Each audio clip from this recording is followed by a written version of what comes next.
Welcome back to the Critical Gentleman. It's been a while since we've had a top 5 list, and today we're going to count down the 5 most important tools every watch collector should own.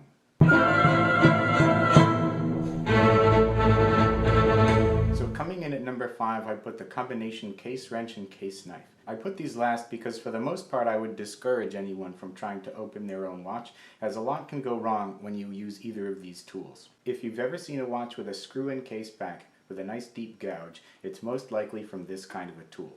Most watchmakers will mount a case in a vise and use a large press to eliminate any chance of scratching the case back that this tool would otherwise present. That said, it can be very useful to get the back off of a watch if you need to inspect the movement, or if it's a modern quartz watch, replace the battery. The same goes for the case knife. Even though it's a very useful tool, used incorrectly it can create dents, gouges, and scratches all over the watch. The most egregious error is in attempting to use this as a prying device. Used correctly, simply by inserting this into a gap between the bezel or a case back, this tool can be used to disassemble a watch safely. However, due to the risks associated with using either of these tools, I think a watch collector should own them, however be very hesitant to use them. Coming in at number 4 is another set of 2 tools which I grouped together because they're primarily only useful for collectors of vintage timepieces. This tube contains a compound sold as polywatch, which is a slightly abrasive substance for polishing acrylic crystals. It's inexpensive and comes with a cloth in the package so that you can polish your crystal only with what they give you. It may take some time and a little bit of elbow grease, but this product is an excellent way to refresh the look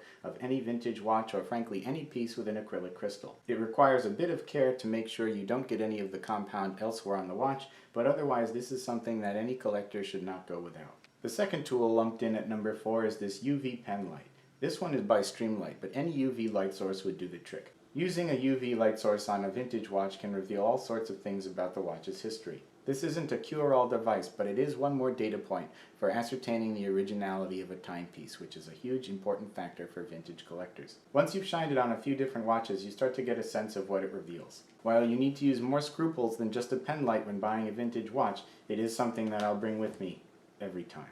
Number 3 on our list is a set of calipers. You'll notice that I've got 2 here. One is a much more precise version. This is a digital caliper that measures to the thousandth of an inch, or in millimeters if you prefer, and is very useful for sizing different parts of a watch, whether it's the lug width or the lug-to-lug distance, case diameter, thickness of a gasket, or anything else. It can go a long way in terms of helping you with your collection. The second set here is a small brass caliper. These are gaining popularity these days. I see them on websites and in stores all the time. The one I have here is pretty old. I've had it for a long time. Interestingly, it's in imperial units. It's in inches. Given that the watch world operates primarily in metric, I'll probably pick up another one of these at some point in millimeters. It's not nearly as precise as something like this, but it's definitely worth having in your toolbox. Coming in at number 2 on the list is the venerable jeweler's loupe. Now, if you don't buy anything else on this list today, this is the first tool I would insist that every collector should own.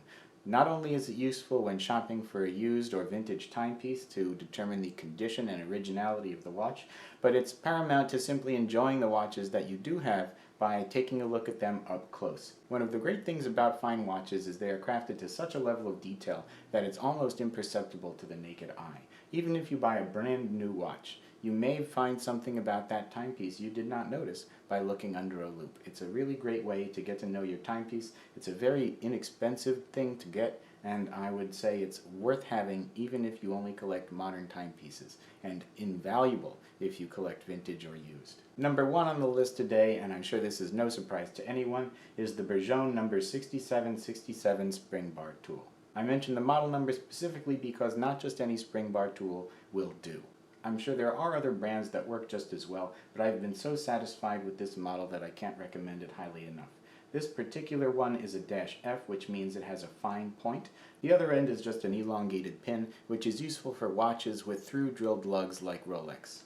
I've gone through so many spring bar tools, many of which were cheap or even free, branded and unbranded, given away with a watch, or otherwise used as promotional material like a pen you get for free at a bank, and the quality control on them is so low and unpredictable that I can't recommend you use anything but the Bergeon brand. Given that a spring bar tool is used so frequently by watch collectors simply to change a band or bracelet, I think taking every precaution to mitigate the possibility of scratches on your watch is a smart move. The forked end, which you would use to hook around the end of a spring bar, is just a little bit more narrow than the normal model, and I find that it's useful for both bracelets and leather bands, whereas the wider one doesn't always fit into the notch of a steel bracelet. Anyway, if you haven't seen it already, take a look on my channel for the video where I describe how to use this tool and change the straps on your watch without the risk of damage. Otherwise, thanks for watching. Please don't forget to comment or subscribe, and we'll see you soon.